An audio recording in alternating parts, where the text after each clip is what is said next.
Hello everyone, welcome to my channel physics with Rajni Dugar. Arunachal Pradesh PSC TGT physics 2026 exam अब बहुत ज़्यादा पास आ चुका है और हम लोग कर रहे हैं chapter wise MCQ practice series. और आज जो चैप्टर हम कवर करेंगे उसका नाम है थर्मोडायनामिक्स। इस वीडियो में मैं आपके लिए 20 टॉप एमसीक्यूज़ लेके आई हूँ। तो ये जो क्वेश्चंस है ये आपके प्रिपरेशन को और मतलब स्ट्रॉन्ग करेगा। तो चलो शुरू करते हैं। आज का पहला क्वेश्चन स्क्रीन में आपको दिखाई दे रहा है। क्वेश्चन क्या है? एक साइक्लिक प्रोसेस है in a thermodynamic system is taken through A B C D A, मतलब जहाँ से शुरू किया ए से घूम के बी, बी से सी, सी से डी, वापस ए में आ गए। आपको बताना है कि इस प्रोसेस में work done along the path B C कितना हुआ है, along the path B C. तो अब देखो बी सी पाथ कौन सा है? बी सी पाथ है ये वाला। दैट मीन्स सिर्फ इस पाथ के लिए कितना वर्क डन हो रहा है, मतलब बी से सी जाने में कितना वर्क डन हो रहा है, ये आपको बताना है। अब ये जो बी सी पाथ है ना, तो अब देखो ये जो पाथ बी सी है, मैं इसको लिख देती हूँ। पाथ बी सी एक आइसोकोरिक प्रोसेस है। कैसा प्रोसेस है? Isochoric process. अब आपको पता है आइसोकोरिक प्रोसेस एक ऐसा प्रोसेस होता है जिसमें चेंज इन वॉल्यूम ज़ीरो होता है, राइट। अब आपको पता है कि वर्क डन जो होता है, वर्क डन मतलब होता है पी डेल वी। अगर डेल वी मतलब चेंज इन वॉल्यूम अगर ज़ीरो हो तो वर्क डन भी क्या होगा? या ज़ीरो होगा। तो इसका सही आंसर क्या होगा? इसका सही आंसर है डी, ज़ीरो। आई होप ये क्वेश्चन आपको समझ में आया होगा। नेक्स्ट क्वेश्चन पे चलते हैं, क्वेश्चन नंबर 2।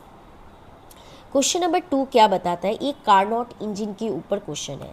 एक कार्नोट इंजन है जिसका एफिशिएंसी 50% है और सोर्स जो है उसका टेम्परेचर 327 डिग्री सेल्सियस है।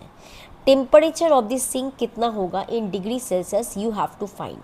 तो फॉर्मूला बहुत सिंपल सा है।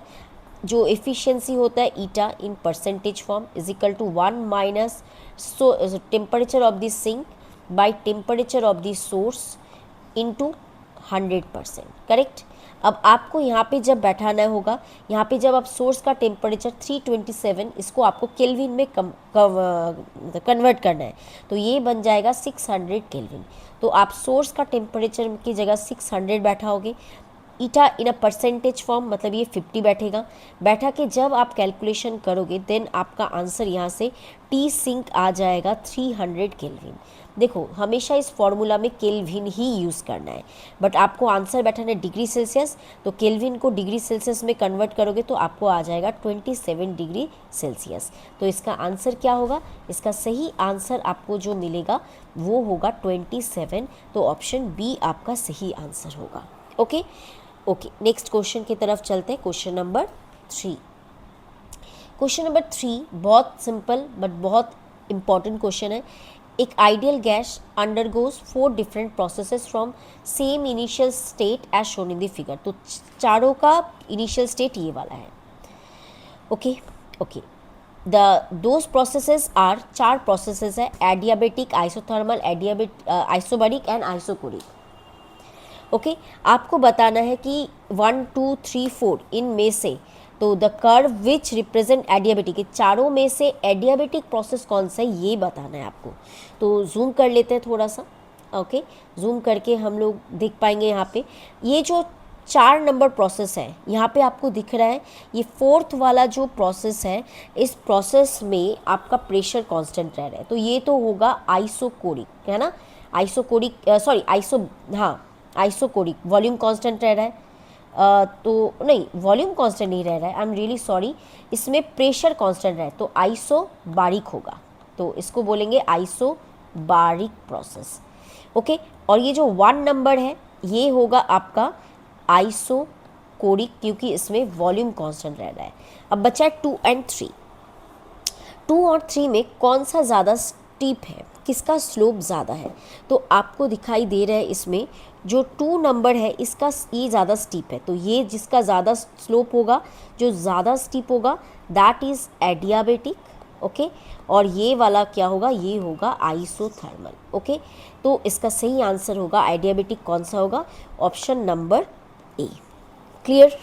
ओके चलिए नेक्स्ट क्वेश्चन की तरफ चलते हैं। क्वेश्चन नंबर 3 हो चुका है।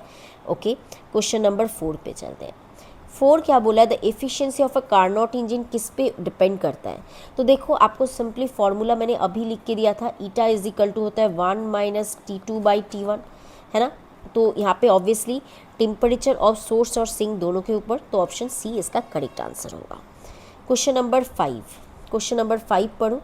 बोला है in PV diagram for an ideal gas in a piston cylinder assembly undergoing a thermodynamic process shown in the figure. आपको ये प्रोसेस बताना है क्या होगा। तो इस प्रोसेस में देख पा रहे हो आप कि प्रेशर कांस्टेंट रह रहा है ना, प्रेशर हर जगह कांस्टेंट है। तो प्रेशर अगर कांस्टेंट है इस केस में, इस प्रोसेस में प्रेशर ऑफ द गैस ये हो रहा है कांस्टेंट, और प्रेशर कांस्टेंट होने से कौन सा प्रोसेस होता है, D isobaric. Okay, next question number 6 पे चलते हैं। क्वेश्चन नंबर 6 क्या बताता है, 2 सिलेंडर है, 2 cylinders A and B equal capacity are connected to each other via a stopcock. A contains an ideal gas at standard temperature and pressure, B is evacuated, completely evacuated. इसके बाद क्या बोला है कि the entire system is thermally insulated, stopcock is suddenly open. तो ये कौन सा प्रोसेस होगा। तो ये जो प्रोसेस होगा ये आपको बताना है, ये कौन सा प्रोसेस होगा। देखो सबसे पहला वर्ड जो आपको यहाँ पे याद रखना है, ए और बी को थर्मली इंसुलेट किया गया, मतलब सराउंडिंग के साथ इसका कोई भी कनेक्शन नहीं है, मतलब हीट एक्सचेंज तो होगा ही नहीं। यहाँ पे जो हीट एक्सचेंज डेल की हुई है ये ज़ीरो है, और ये किस प्रोसेस में होता है, एडियाबेटिक प्रोसेस में। बहुत ज़्यादा टफ नहीं है बट अच्छे से पढ़ना ज़रूरी है क्वेश्चंस को। क्वेश्चन नंबर 7 की तरफ चलते हैं। क्वेश्चन नंबर 7 भी इजी है। In which of the following process heat is neither absorb nor release by the system. या वेरी सिंपल क्वेश्चन, तो इसका आंसर क्या होगा, it is adiabatic, that means del Q is equal to 0। Okay, question number 8 पे चलते हैं। Question number 8, please आप लोग क्वेश्चन को खुद से रीड करो और सॉल्व करने का कोशिश करो। क्वेश्चन क्या बोला है कि एक गैस है जो कि आइसोथर्मली उसको कंप्रेस किया गया है to half of its initial volume. ये लाइन याद रखना, half of its initial volume, मतलब पहले वॉल्यूम V1 था, अगर V1 is equal to V है तो फाइनल वॉल्यूम V2 क्या होगा, V/2 होगा, ये दिया हुआ है। ओके, देन क्या बोला गया है, the same gas is compress separately through an adiabatic process, then its volume is again reduce to half. मतलब इसको 2 केसेस में किया गया, ये काम 2 बार किया है, एक बार आइसोथर्मली किया गया है, आइसोथर्मली, ओके, और एक बार इस प्रोसेस को एडियाबेटिकली भी किया गया है, एडियाबेटिकली। ओके, अब आपको इसमें ना मतलब किस में वर्क डन ज़्यादा होगा वो क्वेश्चन है। तो मैं एक पीवी डायग्राम अगर आपको बताऊं, ये पीवी डायग्राम है, सोचो इधर V है, इधर P है, इनिशियल वॉल्यूम इधर V1 है, ये सोचो, और ये है V2। Sorry I am really sorry, पहले वाला V है, V/2 है, और ये है V, मतलब ये आपका ये वाला है V2 और ये V है V1, ठीक है ना। इतना समझ में आया आपको, ये V2 और V1 होगा। अब क्या बोला है, अब देखो ऑब्वियसली देखो इनिशियली दोनों एक ही जगह में था, अब फाइनल दोनों का अलग अलग होगा, है ना, फाइनल दोनों का अलग अलग होगा, क्योंकि दोनों के लिए ऑब्वियसली ये फाइनल का ग्राफ ऐसा बनेगा। क्यों बनेगा, क्योंकि वॉल्यूम जब घटता है तो प्रेशर क्या होगा, बढ़ता है। तो जब V था तब प्रेशर सोचो 2 atm था, लेकिन जब V/2 होगा वॉल्यूम घट रहा है, मतलब प्रेशर क्या हो रहा है, बढ़ रहा है। अब जो 2 ग्राफ आपको मिलेगा वो 2 ग्राफ 2 टाइप का मिलेगा, एक ऐसा और एक ऐसा, बट इनिशियल पॉइंट जो है वो सेम होगा। ये इनिशियल पॉइंट है और ये दोनों ग्राफ का अलग अलग पॉइंट है, फाइनल पॉइंट। अब किसका स्लोप ज़्यादा है, ऑब्वियसली आपको ये समझ में आ रहा है कि स्लोप किसका ज़्यादा है, ये वाले का स्लोप ज़्यादा है, मतलब ये वाला होगा एडियाबेटिक और ये वाला होगा आइसोथर्मल। किसके लिए वर्क डन ज़्यादा होगा, जिसके अंदर एरिया अंडर द कर्व ज़्यादा होगा। आइसोथर्मल के लिए एरिया ये वाला होता है, रेड कलर वाला, बट वही अगर मैं एडियाबेटिक का ग्राफ के लिए एरिया निकालूँ तो वर्क डन इतना होगा, एरिया अंडर द कर्व। तो एडियाबेटिक के लिए वर्क डन ज़्यादा दिखाई दे रहा है, तो इसका सही आंसर क्या होगा, A. Compressing the gas through adiabatic process will require more work to be done. I hope आपको ये समझ में आया होगा। ओके, ऐसा क्वेश्चंस हम लोगों ने अपने प्रीवियस वीडियोस में भी मैंने डिस्कस किया था। वो वीडियोस मैंने बीच में प्राइवेट कर दिया था, बट वापस मैंने उन सब वीडियोस को पब्लिक कर दिया है। तो आप लोग प्लीज़ एग्ज़ाम के पहले अगर आपको ज़रूरत लगे वो वीडियो सब एक बार देख सकते हैं। ओके, क्वेश्चन नंबर 9 की तरफ चलें। Question number 9. During an isothermal expansion, a confined ideal gas does minus 150 joule of work against its surrounding. तो दिस इम्प्लाइज दैट आपके पास 4 ऑप्शन है। सबसे पहले आइसोथर्मल एक्सपेंशन है, मतलब change in temperature zero. Temperature का चेंज ज़ीरो होने से चेंज इन इंटरनल एनर्जी भी ज़ीरो होगा, because internal energy is function of temperature. अब आपको फर्स्ट लॉ ऑफ थर्मोडाइनमिक्स आपको आई होप पता है। क्या बताता है? Q is equal to change in internal energy plus W। यहाँ पे डेल U ज़ीरो है, that means Q is equal to minus 150 joule. तो Q अगर नेगेटिव हो रहा है इसका मतलब हीट आप गैस से रिमूव कर रहे हो, मतलब ऑप्शन ए करेक्ट होगा। क्वेश्चन नंबर 10 पे चलते हैं। क्वेश्चन नंबर 10 क्या बताता है? क्वेश्चन नंबर 10 है कि a monoatomic gas at pressure P1 and volume V1 is compressed adiabatically to 1/8 of its original volume. What is the final pressure of the gas? Okay, आपको ये निकालना है। तो देखो, आप एक चीज़ याद रखो, ये एडियाबेटिक प्रोसेस है। एडियाबेटिक मतलब फॉर्मूला क्या काम आएगा? P V to the power gamma is equal to constant, correct? Okay, gamma यहाँ पे मोनो एटोमिक गैस है, आई होप आपको पता है मोनो एटोमिक गैस के लिए गामा होता है 5/3। ओके, अब देखो, अब initially P1 V1 to the power gamma is equal to P2 V2 to the power gamma होता है। अब P1 कितना है? ये P1 ही है। V1 को V1 to the power gamma P2 रखते हैं। V2 दिया हुआ है 1/8 ऑफ द ओरिजिनल, मतलब ये हो जाएगा V1/8 to the power gamma. V1 by gamma cut जाएगा, ये हो जाएगा P1 is equal to P2। Okay, और ये 1/8 गामा का वैल्यू हो जाएगा 5/3। अगर आप इसको कैलकुलेट करो तो P1 इज इक्वल टू, देखो 1/8 टू द पावर 5/3, मतलब 1/8 मतलब क्या होता है? 2 to the power cube to the power 1/5/3, तो ये हो जाएगा 1/2 टू द पावर 5। ओके, मतलब ये हो जाएगा P1 इज इक्वल टू आपका हो जाएगा P2/32, मतलब यहाँ पे प्रेशर हो जाएगा 32 इंटू P1। तो इसका आंसर क्या होगा? 32, ऑप्शन डी आपका सही आंसर होगा। ओके, समझ में आया? क्वेश्चन नंबर 11 पे चलते हैं। क्वेश्चन नंबर 11 क्या बताता है कि del U and del W represent the increase in internal energy and work done by the system respectively in a thermodynamical process, which of the following is true. तो देखो, del U and del W आपको increase in internal energy और work done by this system बताता है ना? इन a thermodynamical process कौन सा आपको सही दिखाई देगा बताना है।